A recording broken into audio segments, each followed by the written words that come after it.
Bonsoir à tous. À la une de l'actualité toulousaine de ce mercredi 15 octobre, Jean-Luc Moudenc s'est rendu ce matin à Bruguière en tant que président de Toulouse Métropole. Ses visites de terrain se multiplieront au cours du mandat. Le 8e RPIMA de Castres, bientôt transformé en régiment d'infanterie de nouvelle génération. Au passage, 73 postes devraient être supprimés. Et enfin, Stéphane Lévin, aventurier et explorateur, est venu nous parler de sa prochaine mission et d'une soirée spéciale organisée avec le stade toulousain rugby handisport. Mais tout d'abord, on l'a appris en début d'après-midi, Airbus enregistre la plus grosse commande de son histoire. La compagnie indienne Indigo vient en effet de signer un protocole d'accord avec l'avionneur. À la clé, 250 avions de la famille A320neo, une commande estimée à 20 milliards d'euros. Les livraisons devraient débuter en 2018. Indigo exploite déjà actuellement 83 A320. Aéronautique toujours avec les suites de la crise chez Air France. Pour son offre d'hiver, la compagnie a décidé de suspendre 10 destinations au départ de Toulouse. Les offres vers Athènes, Berlin, Venise, Naples, Prague, Séville, Casablanca, Hambourg, Malaga et Malte ne seront plus disponibles à partir du 26 octobre et au moins jusqu'au 28 mars. 2 vols quotidiens vers Orly seront également supprimés. Première étape des journées de visite du président de Toulouse Métropole. Jean-Luc Moudenc a en effet décidé de faire le tour des 37 communes de l'agglomération au cours de son mandat.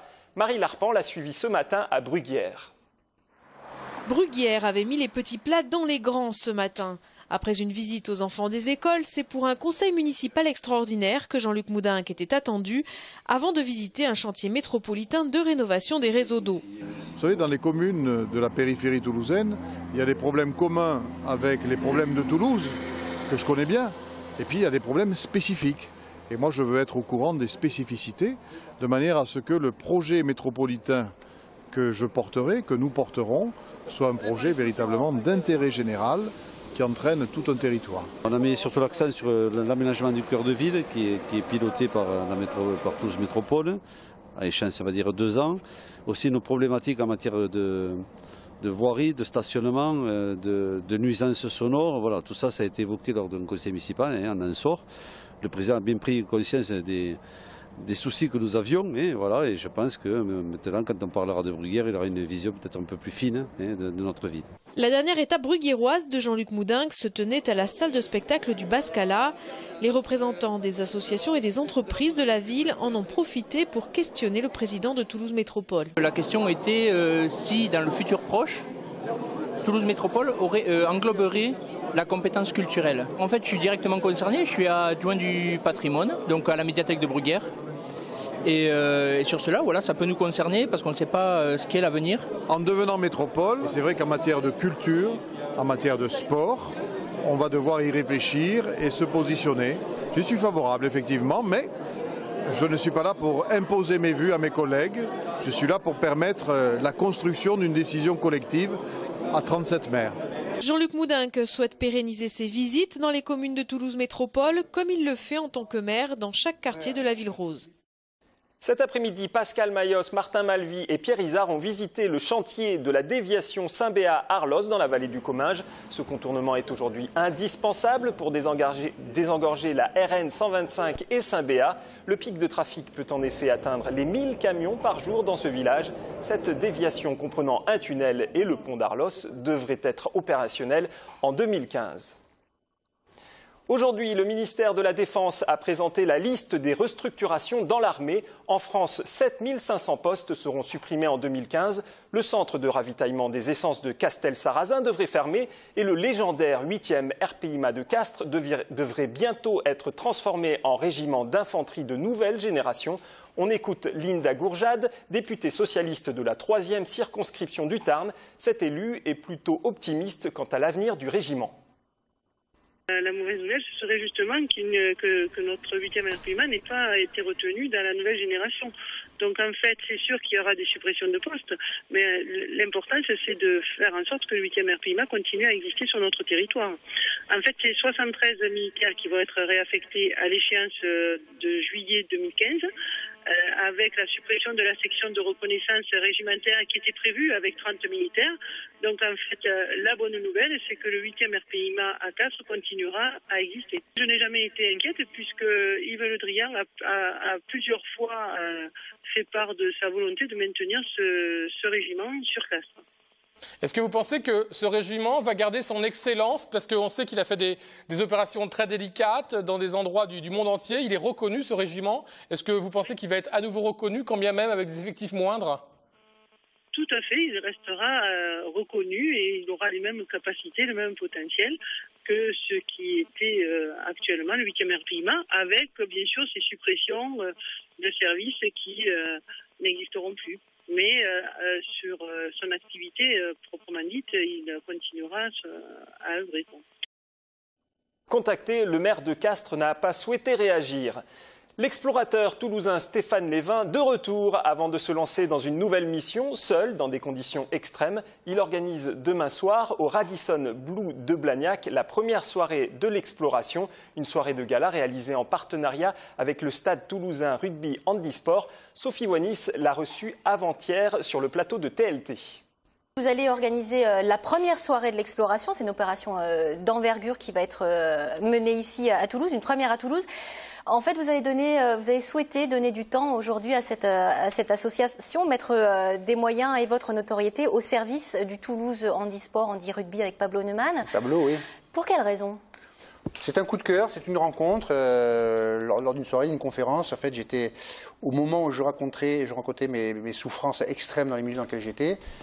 J'espère que ça ne s'est pas vu, j'en ai parlé après avec Pablo, je voyais la situation dans laquelle étaient ces jeunes, si vous voulez, et je me suis dit, et ça a été très instinctivement que j'ai décidé de m'engager derrière Pablo et d'essayer de faire quelque chose d'ambition, d'envergure pour pouvoir lever des fonds, pour qu'ils puissent mener des projets d'achat de fauteuils de compétition, de mener des opérations de communication et de sensibilisation au sens large sur le handicap, sur les personnes à mobilité réduite. J'avais été impressionné par le dépassement de soi, par l'engagement. Il faut savoir que notamment ces jeunes, lorsqu'ils sont tétraplégiques, n'ont plus le système de régulation thermique et qui jouent dans des environnements ultra chauds, dans des salles couvertes. Et j'ai été vraiment surpris en avoir la chair de poule de cet engagement lors de leur match. Et puis après, leur adaptation au quotidien. Parce que l'adaptation au milieu hostile, autant pour moi, ce sont des moins 80 degrés. Pour eux, c'est la vie de tous les jours. En quoi elle va consister cette soirée? Quel est son objectif finalement? Alors l'objectif c'était d'inviter des partenaires, de faire financer en fait des tables pour des partenaires, de lever des fonds qui permettront à Pablo et son équipe de destiner des fonds à des opérations qui leur tiennent à cœur, si vous voulez. C'était de sensibiliser les plus proches de mes équipes, de mes partenaires, et en même temps faire une opération très très ludique, très interactive, très pédagogique en même temps. Alors je disais, TLT vous suit depuis plus de 10 ans aujourd'hui dans vos missions avec notamment les jeunes Toulousains. Vous avez monté Voyageurs des sciences, qui est un programme scientifique, technique et pédagogique qui, pour la première fois en France, il faut quand même le noter, a permis à 6 jeunes collégiens lycéens aventuriers de vivre en parallèle de leur scolarité la préparation physique, technique et scientifique, et puis la réalisation d'une authentique expédition. Que vous ont appris toutes ces expéditions, Stéphane, avec du recul? Que les jeunes étaient curieux, n'était pas forcément l'image que l'on avait des jeunes en ce moment. Et ceux que j'ai rencontrés, après des formidables process de sélection et de préparation, c'est une tranche de vie incroyable, parce que ce projet m'a pris grosso modo 5 ans. Et je revois aussi des jeunes qui maintenant sont quasiment en bac plus 3, 4, 5. Ils sont déjà dans les métiers. Alors, il y a des jeunes qui sont déjà en 3e année de médecine, d'autres qui sont futurs pilotes de chasse, d'autres qui ont repris des études plus précises. Et voilà, le contact est gardé en fait. Comme l'appel de l'aventure est toujours plus fort en vous, il y a quand même un projet qui n'est pas encore tout à fait ficelé, mais j'aimerais qu'on en dise un mot quand même, Stéphane. Il y a ce projet de Namibie 2015 qui va être en tout point pareil, si ce n'est la température, à seul dans la nuit polaire. Est-ce que vous partez seul?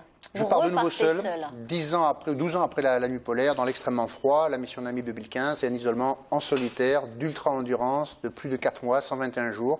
Et cette fois-ci, dans température, dans un des déserts les plus hostiles de la planète, qui est le désert du Namib. C'est pour ça, ce choix de la Namibie? Oui, et puis il était également demandé par les médecins et les équipes de recherche qui me suivent depuis tant d'années, que le désert reste le plus chaud possible la nuit, pour que j'ai le moins de récupération possible. Pour vous donner quelques indications, ce sont des températures de l'ordre de 70 degrés au sol, des bouffées d'air de 50 à 60 degrés, les vents de tempête, les tempêtes de sable, les coups de chaleur, et puis après les animaux plus insidieux et moins visibles que l'ours polaire, comme les serpents, les scorpions. Voilà, c'est grosso modo les paramètres de la mission. Donc vous serez fixé et vous pourrez nous annoncer officiellement que cette mission va se faire en fin d'année, mais en quelques mots, comment est-ce qu'on se prépare? Parce que j'imagine que vous commencez à vous préparer. Si la mission est bouclée, vous partez l'année prochaine. Oui, le départ est prévu pour le 1er novembre 2015. La préparation physique et mentale a déjà commencé. Donc ce sont 19 mois de préparation au quotidien, préparation physique, parce que les enjeux vont être très très hauts en termes de physiologie. Hein. C'est quand même 10 ans plus tard, 10 ans plus vieux que la nuit polaire, avec des projets de raid, si vous voulez, dans ce désert, avec ce sac à dos qui de nouveau va faire entre 75 et 80 kilos pour être en autonomie totale, avec l'eau, le matériel scientifique, les protocoles que je vais devoir embarquer. Voilà, ça sera mon adaptation à ce milieu hostile. Voilà, je refais un petit parallèle avec l'adaptation milieu hostile avec Pablo. Pablo devait être avec nous ce soir. Ouais, on l'embrasse, Pablo Neumann. Et Patton aussi. Malheureusement, pour un problème d'ascenseur à la station métro qu'il emprunte, Saint-Cyprien, il ne peut plus se déplacer. Donc voilà, son milieu hostile, c'est s'adapter à ses contingents. En tout cas, on pense fort à lui. Une toute dernière question, parce que quand on tape Stéphane Lévin sur Internet, on tombe sur aventurier du XXe siècle. Est-ce que ça vous plaît comme définition? C'est toujours très honorant, bien sûr, ça fait grand plaisir. Oui, ouais. Oui. Vous reviendrez sans faute nous parler de cette mission Namibie 2015. Et puis on termine juste en montrant la nouvelle édition de Seul dans la nuit polaire. Les anciennes éditions sont donc des collectors. Oui, ce sont des collectors, voilà. Et il a été réédité. Merci infiniment d'être venu sur ce plateau, Stéphane. Merci beaucoup. À très bientôt.